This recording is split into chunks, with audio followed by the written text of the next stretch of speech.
I'm out here sitting in our outdoor chapel in San Antonio, and this is where we had our Easter sunrise service. It's a beautiful setting. It's been freshly kind of painted and refurbished, and it's just a nice place. You can hear the breeze. It's blowing. It feels good. It's a beautiful spot, but there is somebody who regularly parks their vehicle right over my shoulder, watches the deer, and smokes cigarette after cigarette and dumps them in the parking lot. And there's two spots, right in the trees over here and one right behind me on this side. And I come out here and pick up those cigarette butts. And it doesn't bother me to do it.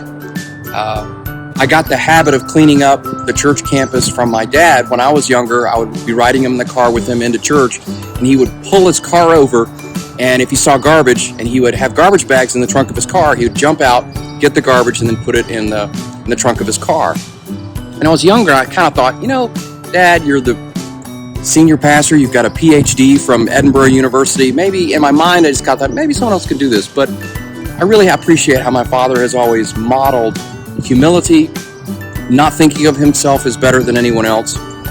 And this past Easter, I've been studying the notion of Jesus in his final days for my own devotional walk.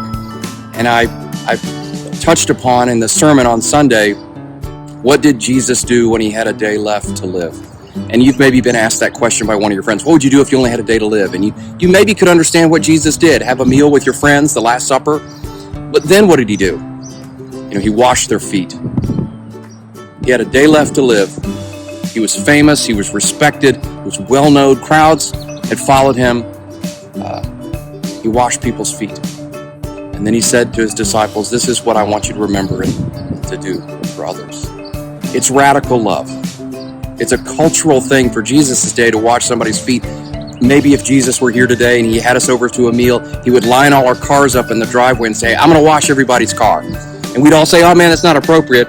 And he would say, no, I want to do this, and I want to do it thoroughly, and I want to spend my last days serving you, and I want you to remember this is how you love others.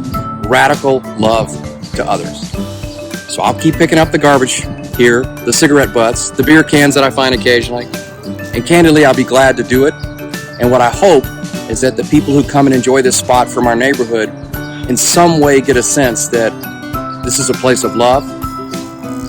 And even when we're not at our best, we're willing to serve one another. Nobody's better than anybody else here. So, food for thought. What did Jesus do when he had a day left to live? He washed people's feet. Love radically. That's the message. God bless.